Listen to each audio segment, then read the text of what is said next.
Welcome to Subramani. Uh, a few years ago, I was talking to a fund manager and he said, I don't see any risk in the US market, right?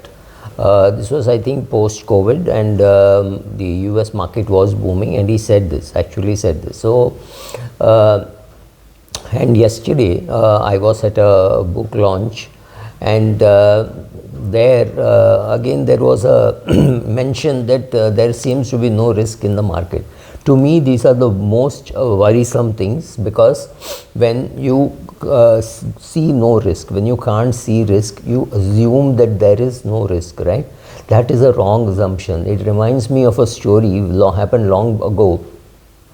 That I went into the forest and there was a lot of grass. It was I think just post monsoon, and I did not see any tiger. So I came out, and the forest officer asked me, did you spot the tiger?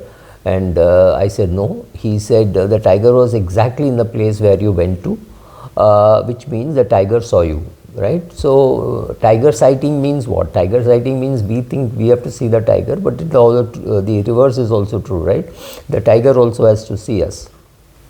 So from there I realized one thing about risk. It is not as though you have to be able to see risk, but don't assume that because you can't see risk, there is no risk. There is risk. It is hiding in the grass. It is very well camouflaged. If you see some photographs by some fantastic photographers, you will see that it's beautifully hiding, but you can't see it. That is the problem, that you can't see the risk. So similarly, risk does not come packaged to you. God does not say here is the investment and here is the risk. So I keep saying risk is the bill of investing. It will always be there. The question is, sometimes you transfer it, somebody else pays for it, but someday you have to pay for it, right? So, and risk comes in completely different forms. So let us take the case of Ramayana. Sita is standing outside her ashram, and she sees a golden deer, right? So the golden stag.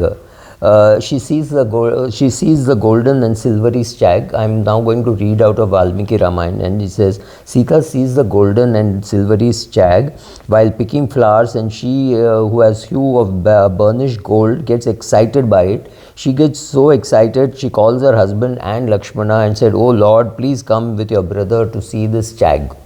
Now Sita is also very evolved. She must have realized in her head that there is nothing called a golden stag, right? They call it gold and silver stag. So there is nothing called gold and silver stag. Rama comes out. Rama is again a very evolved person, so he knows that these kind of animals may not exist. But the best reaction is that of Lakshmana. So Lakshmana comes out and says to Rama, this stag is Marich, right? It takes him a second to find out that this stag is Marich. Many mighty kings who have come to the woods for hunting have been cheated and killed by Marich, and he takes various magical forms according to his wish. And this is Marich's magic.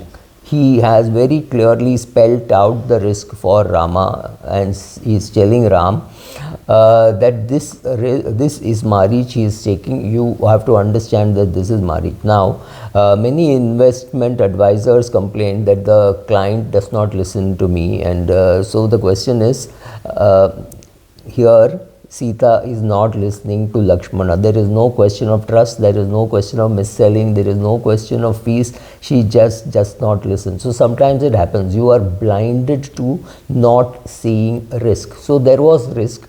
So Rama also argues, saying maybe it's not there is no such thing as a golden stag. And then of course Sita uses all her persuasive skills and says, look, I'm going to take this for your mother, and Kaushalya, Bharata will all enjoy seeing this, so we should catch this live and take it with us to Ayodhya, right? So that is what she is saying, that is what her intention is, or that is what her sales pitch is, right? So how is this man going to say no, because it's for his mother that she is pitching a product? So product pitch perfectly done. Where was the risk? The risk was not visible even to Lord Rama and Lakshmana. So Ram goes into the forest and tries to catch the golden stag. Golden stag, obviously you know the story, right? Runs ahead and then he kills, and now Marich calls out, while dying he calls out for Sita and Lakshmana and says, oh Sita, oh Lakshmana. And again now the risk is, okay, Ram justifies this by saying, oh, I have to anyway kill Marich, so let me go. If I can catch the stag, very good. If it is not a stag and if it is Marich, anyway I have to kill. Again, the visibility of risk was not there. Why would a guy come there just to get killed? He knew, right? Marich knew that Ram's arrow would mean death. Why would he come? No risk analysis, right? So this is what happens to us when we are decided on something, when we have decided on something, when somebody sells something to us and we have decided to buy, then we don't let things like risk come in our way to disturb us. We have decided that we have to do it, so we go ahead and do it. He says, what splendor, what form, what voice, it captivates my heart. It shall be a wonder to all if it can be caught alive. This stag shall decorate our palace, right? That's what she says. Then, of course, says, my mother-in-law, Bharata and all will be very happy. So Ram, induced by Sita and tempted by the stag, he says to Lakshmana, see the desire which Sita has for this stag, so I have to get this stag. And now he tells Lakshmana, don't leave her alone. He says, look after her and don't let her, I mean, he does not say don't leave her alone, but he says, oh, such a stag cannot be found anywhere, neither in Nandana nor in Chaitrata. The horizontal and vertical rows of the stag with golden spots are shining, right, etc., etc. Then Ram now has to go, and he says, oh Lakshmana, if your words are true, then the stag is really Marich, then I have to anyway kill it. I have to kill Marich, who is in the form of this stag.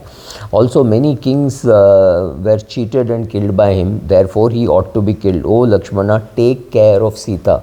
I will either catch the deer or kill Marich, but be alert and guard Sita. Do not get cheated. Right? This is Ram telling Lakshman, his advisor, brother, friend, whatever, all of that, and he says, don't get cheated. Guard Sita with the mighty Jatayu, remain vigilant at every moment. He says this while going, right?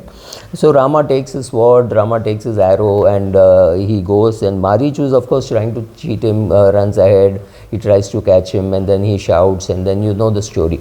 And now you should see what Sita says, right?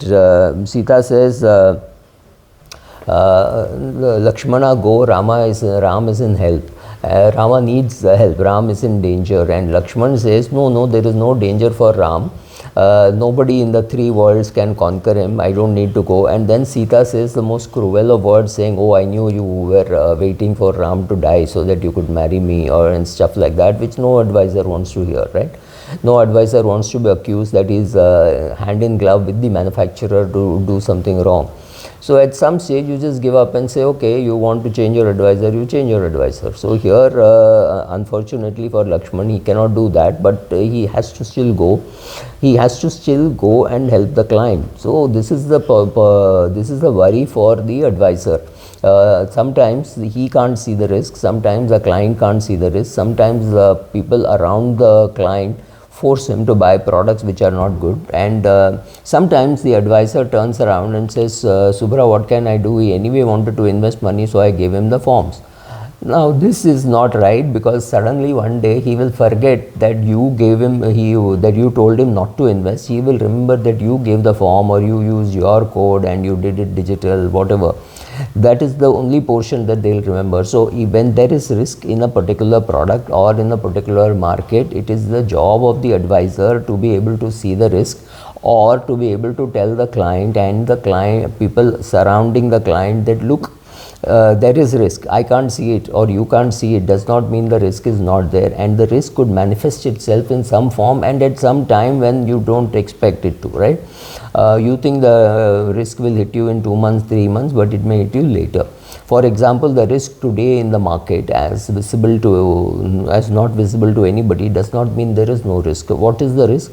The risk is the NDA government, or the BJP government as you wish to call, may not come back in 2024. I am not trying to predict, I am just saying in 2004 people said, okay, if not Vajpayee, who? They had no clue that there were people like Deve Gowda and I.K. Gujral waiting to become prime ministers. I'm sure even their families didn't know that they were going to become prime ministers. So don't look for an answer when you don't have it, right? So nobody knows who is going to win in 2024.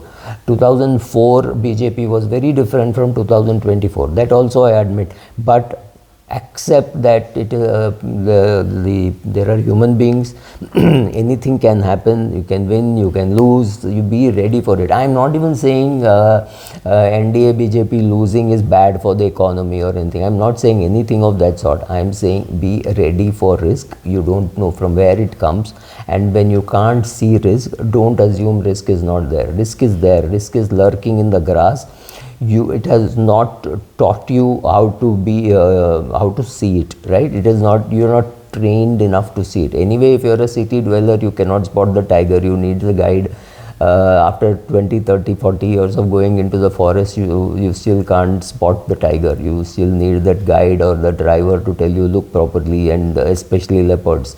So risk visibility is not to be assumed, and just because you can't see it, it does not mean risk is not there. Risk is there, very much lurking, maybe near your feet, maybe it is 11 feet away and in one dive and it can attack you, or it is 40 feet away and coming at a very high speed towards you, or anything of that sort. So risk is there, can't see it, does not mean it's not there.